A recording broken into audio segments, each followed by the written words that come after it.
Welcome to this week's Field Trip Friday. As you can see, I have a new partner. Yeah, and we definitely picked the hottest day of the year to go out on an adventure, but we're on our way about to go through Sinkholes pathway and check out Mother Nature's finest work. Let's go. In order to make sure we didn't miss anything, we brought along an expert with us. Kim Beck is the lead ranger for Onaway and Aloha State Parks. She was kind enough to spend the day with us. This area is a 2-mile loop around 5 different sinkholes, so after a couple minutes of hiking, we reached the first one on the trail. So we're at our first sinkhole on our trip, and the site is absolutely amazing. How do sinkholes form in general? Because this is a sight to see. Sinkholes are through karst action, which is, all of this is limestone bedrock that's here. So through water and hydraulic action, what happens is it erodes away through the limestone and causes it to start to cave in. And it will continue to do that through hydraulic action until you've created the sinkhole that we have here.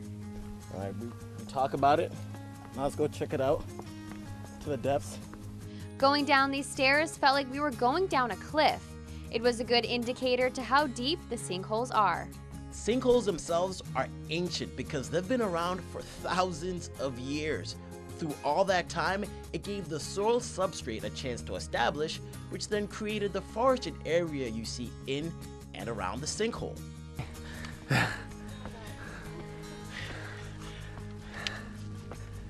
You can't predict them.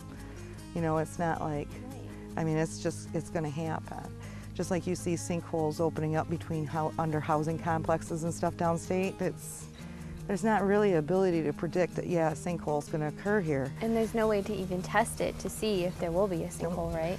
It is, this area, northeastern Michigan, is peppered with sinkholes a lot because of the limestone. The limestone is so porous, and the water's able to get into it so easy that's why you see so many up here.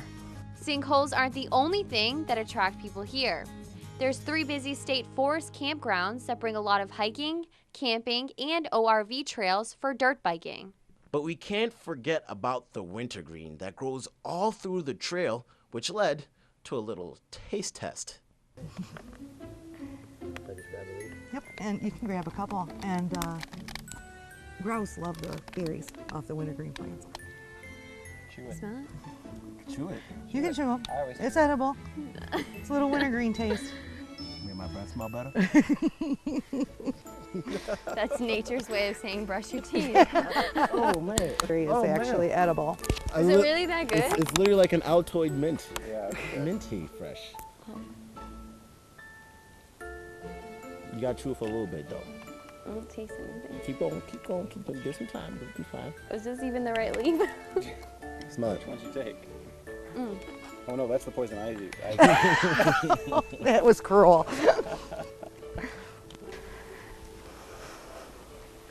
This area is very prolific in wildlife. Black bear, coyote, fox. The elk, part of the elk herd is over here. So it's nothing to drive through here in the evenings and see bulls wandering along the roads. And bull elk, yeah. And they're absolutely amazing animals. That's a lot of what the attraction here is to look for that wildlife in the evenings. The pathway offers a crossover spur that allows you to shorten your route.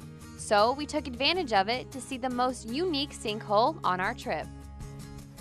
This is what happens when sinkholes hit springs and they fill up with water. So if you look over on that shoreline, you see where the sand is coming down off the hill, and you see trees kind of leaning down into the lake. Yep. That's still that action of that sinkhole happening. And these houses, they're okay though, for the meantime, For the meantime. This particular sinkhole is filling up with water so quickly that at one point, if you see where the edge of those reeds are out there, that was actually the beach. This has occurred in the last 5 years that it's filled up this much. Mother Nature, you are an artist. And a patient one at that. Sinkholes have been forming for thousands of years, and they still are today. Yeah, I definitely feel fortunate to have come here and see them up close, firsthand and personal, and I'm thankful. Absolutely, you definitely have to come check this out, and be sure to join us next week on our next adventure.